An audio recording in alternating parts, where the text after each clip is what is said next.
Bonjour, vous souhaitez vous installer en Espagne, acquérir un bien, mais vous vous posez beaucoup de questions. Aujourd'hui, nous sommes à Rosas, où nous allons rencontrer Ramon Barneda, agent immobilier, qui va vous expliquer les différentes formalités.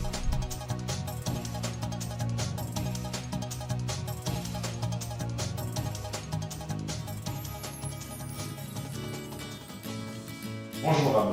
Bonjour Patrick. Voilà, nous sommes en ta présence simplement parce qu'aujourd'hui je suis français et je veux venir m'installer en Espagne. Par contre, souvent, on a plusieurs questions qui se posent. La première, c'est la langue. Alors ça, précisément la langue française, c'est la plus utilisée par la plupart des immobiliers. Pratiquement, il y a même des commerciaux qui sont français, donc ça ne pose aucun problème la langue du tout. Les commerçants aussi, je crois. Tous. La plupart de notre clientèle est française, donc le résultat c'est que nous tous, en général, les commerces, les agences, même les fonctionnaires, beaucoup de gens chez nous parlent français, oui. Bon, ça déjà, c'est un problème de résolu. Nous allons voir les différentes formalités également. Ce qu'une agence apporte lors de son installation. Nous allons faire un peu le tour des questions qu'on peut se poser, notamment comme un Français également qui se rend dans une agence en France. C'est bien typique, un client français, quand il ne connaît pas, il arrive à Rosas sa première fois, il se pose tout un tas de questions. Une des questions, c'est bon, peux-je acheter? Qu'est-ce qu'il me faut pour acheter? Alors, il faut l'aider, il faut lui donner ses services. Donc, les agences immobilières, tout absolument, nous sommes incapables de guider ces bonhommes dans la transaction. Que toutes les affaires, que tous ces services soient à sa disposition. On commence par l'ouverture de compte courant, pour l'obtention du numéro d'identification étranger, formalité de l'État. Ensuite, l'accompagner au notaire. Les documents, même, sont rédigés en français. Même les notaires parlent français. Il va lui lire l'acte en français. En français, il y a ça en espagnol, mais tous les deux notaires que nous avons sur Rosas, eux, parlent parfaitement bien français. Très bien. Donc nous allons faire un petit point et la première des choses, c'est les formalités à accomplir. Elles ne sont pas différentes de France. Si nous arrivons à une conclusion dans une transaction immobilière, il faut évidemment faire des documents. Option d'achat, documents de réserve, sous-seing privé, exactement comme chez nous. L'acte chez le notaire. Cet acte, elle se registre au registre de la propriété pour avoir tout dans la garantie qu'il lui faut, que ce soit ici j'achète, ici je perds l'acte. Non, c'est exactement comme en France. Par contre, je crois qu'il y a un point quand même très important, c'est qu'un acte chez nous, par rapport en France où on met pratiquement 4 mois à signer l'acte authentique, chez vous ce n'est que 7 jours. Le délai légal, il est de 7 jours. Je peux téléphoner au notaire aujourd'hui pour lui demander rendez-vous. Et si nous avons tous les documents nécessaires pour l'acte, voire dans les numéros d'identification étranger, certificat énergétique, le certificat de conformité. Exactement comme chez nous. C'est normative européenne aujourd'hui. Donc si nous avons tous les documents qui sont sur place, nous pouvons aujourd'hui faire déjà la demande pour avoir les rendez-vous au notaire et nous pouvons passer l'acte dans un délai de 7 jours. Oui, tu peux comprendre que pour un Français, ça paraît abstrait. La question, c'est comment on peut réaliser ça. Le rôle de l'agence, c'est avoir tous ces documents bien avant. Si nous n'avons pas le certificat énergétique, il faut l'obtenir, mais on l'obtient en 48 heures.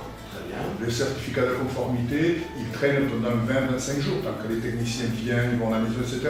Mais quand nous avons un produit à vente, tous ces documents sont demandés bien avant. Donc, s'il y a un acheteur qui veut passer un acte rapide, il peut le passer en 7 jours, il n'a pas le fait non plus. Si lui, il doit arranger son petit crédit, ou il doit faire, je ne sais pas, mais 7 jours, ça va parfaitement bien.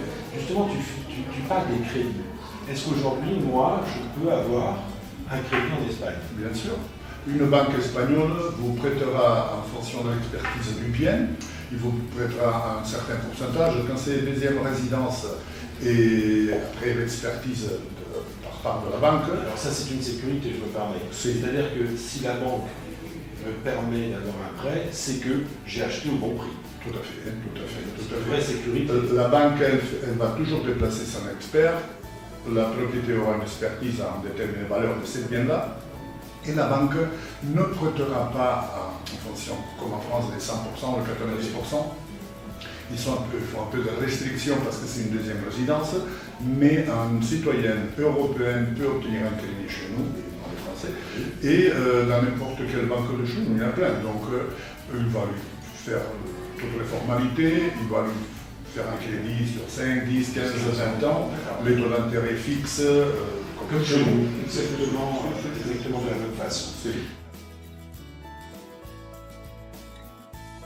En ce qui concerne le rôle de l'agence, tu disais un point, je crois qu'il n'y a pas que ça, vous faites également après tout le suivi post-installation, si je puis dire, c'est-à-dire que vous vous occupez dans le cas échéant de trouver des techniciens s'il y a un petit problème, des plombiers, des électriciens, c'est vraiment un pack complet. C'est parce que tu dois tenir compte que la clientèle n'habite pas sur place, ils ne connaissent pas, les artisans, et à un moment déterminé, ils peuvent avoir besoin de X. Alors nous, on a évidemment nos artisans, nos métiers là, qui peuvent carrément lui faire des devis, la réparation, ce qu'il souhaitera. Mais à part ces services, tout ça, il y a, comme l'acheteur n'habite pas chez nous tout le temps, donc il peut avoir besoin, par exemple, un simple truc comme les clés. Ça n'est pas la première fois qu'un Français sort de chez lui, il dit à sa dame, chérie, c'est toi qui as les clés, ou je pensais que c'était toi, il se trouve au milieu de la route, il dit, qu'est-ce qu'on fait alors? Nous on propose un service gratuit de gardiennage de clés qui sont dans nos placards en sécurisé, caméra, alarme, tout, pour que ce soit bien tranquille. Alors, on peut lui proposer l'assurance, le service de location, le gardiennage de clés, lui proposer toutes sortes de services, même s'il veut savoir quels sont les meilleurs restaurants, il peut venir le voir et nous on lui propose les meilleurs restaurants, par la difficulté. C'est là où je crois justement qu'il faut dédramatiser le fait de changer de pays. Et c'est très important aujourd'hui de pouvoir l'expliquer, ce que tu as fait très bien. Je voudrais simplement qu'on revienne sur les impôts, sur les taxes. Souvent, la première question qu'on se pose lorsqu'on fait un achat, notamment dans une copropriété, ce sont les différentes charges. La clientèle française, je vois qu'ils nous demandent beaucoup d'attention. Quels sont les frais? Il paraît-il que dans certains autres pays, ils sont horriblement chers. Très chers. Alors, ici, il faut faire deux côtés. D'un côté, il y a l'achat. Donc l'achat, c'est juste payer les taxes d'achat, les frais de notaire. Qui sont de combien? Avec les notaires registrés inclus, plus la taxe, ça fait aux alentours de 11% du prix réel de vente. Une fois la vie, évidemment, parce que c'est l'achat. Ensuite, après tous les ans, combien faut-il compter de charges? Dans les charges, il faut compter l'assurance. Oui, normal, chez nous. 120, 130, 150 euros pour un type F3 d'une valeur de 150 000 euros. Mais le plus important, ceux ils ont beaucoup peur que ça monte trop, ce sont les charges de copropriété. Évidemment, ça peut aller d'un petit immeuble sans ascenseur, sans jardin, sans piscine, il en aura pour 200 euros l'année.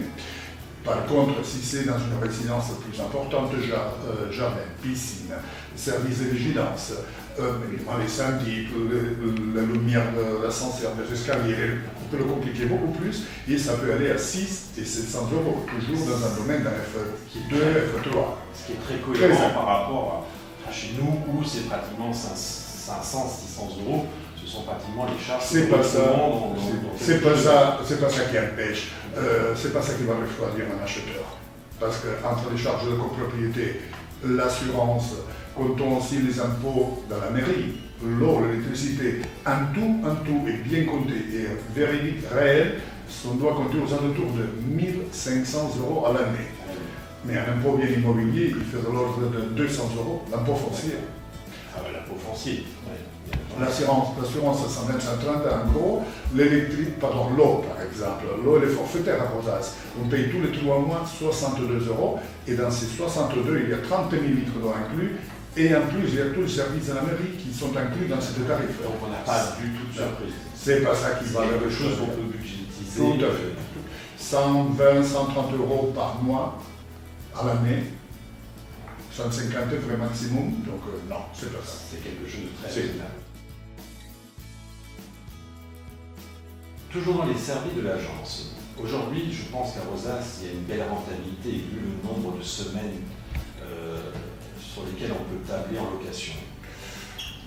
Bien, la rentabilité, c'est un des facteurs que nous vendons de la propriété immobilière.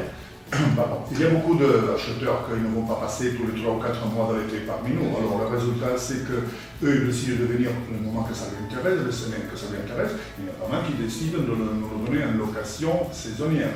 C'est un peu comme tout. Alors, si nous l'avons 2, 4, 6 ou 14 semaines, nous prendrons ces biens pour louer que pour l'été, parce que ça lui fait une rentabilité bien attractive et que ça aide énormément pour avoir la rentabilité ou aider aux frais les charges. Tout à fait. Beaucoup. Une question également. Dans le cadre des successions, comment ça se passe? C'est la loi française. Nous sommes des simples spectateurs. Donc il y a un client qui décède, les héritiers se présentent et on fait carrément comme il vient avec son acte de notoriété.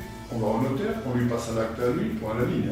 Les frais, ils sont très petits parce que la valeur cadastrale est très petite en Espagne. Donc non. C'est la loi française. En tout cas.